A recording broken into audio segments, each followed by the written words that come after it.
here's how to keep your knives sharp. I guess at this point we're just making content about anything. But as you know, in all my videos, I'm chopping with a big cleaver, but I have a lot of other knives for cooking, and I was actually about to sharpen all of them, and I wanted to, I guess, show you how to do it. First things first, this is a honing rod. It is not a sharpening tool. When you go like this, it keeps it right to the middle, making your knife feel sharper. So it is good practice to have one of these. And before you cook, after you cook, just give it a few swipes before, just to make sure our knife blade is always centered. We're gonna sharpen it with a whetstone. I've had this stone soaking for about 15-20 minutes now. You pretty much put in water, and when the bubbles stop, you're ready to use it. I'm gonna start on 1000 on all my knives and then switch over to the 6000 and go from there. And when we go to sharpen a knife, the big thing with a whetstone is understanding your angles. You wanna hold your knife at either 13 degrees for a Japanese knife or 15 to 16 for a European. 15 to 16 kind of looks like this, whereas 13 is a little bit more narrow, but most knives that you buy at the market is gonna be at that kind of 15 to 16 angle. I'm gonna hold my knife at that angle, and I'm gonna put my thumb right underneath it, and I'm gonna have my thumb holding up my blade. When I go to sharpen, first thing, I always like to put a little bit of water. We're gonna get that nice angle there, and we're just gonna start, and we're gonna push.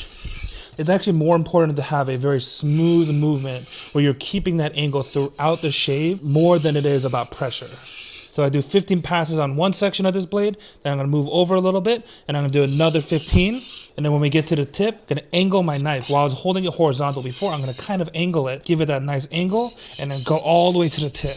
And the thing a lot of people get wrong the first time they're sharpening knives is knowing when they're done sharpening one side. So when I run my thumb along this blade, I should feel a burl. I should feel the metal kind of curve towards this way all along this blade. And you feel a spot that doesn't have that much of a curl to it, then you can just go right back and just do a few more passes. Now it's time to do the other side. So I'm just gonna switch to my left hand, and then same thing.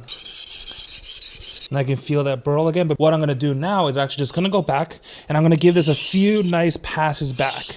Rinse off the knife and feel for that burl. If there's any burl on any part of this blade, either side, we just wanna make sure we're cleaning that up. I feel a little bit right there. So I'm gonna clean that back up. Now we're gonna go to this white side that's a 6000 grit, and this is gonna be our polishing step. Same as before, get some water on there.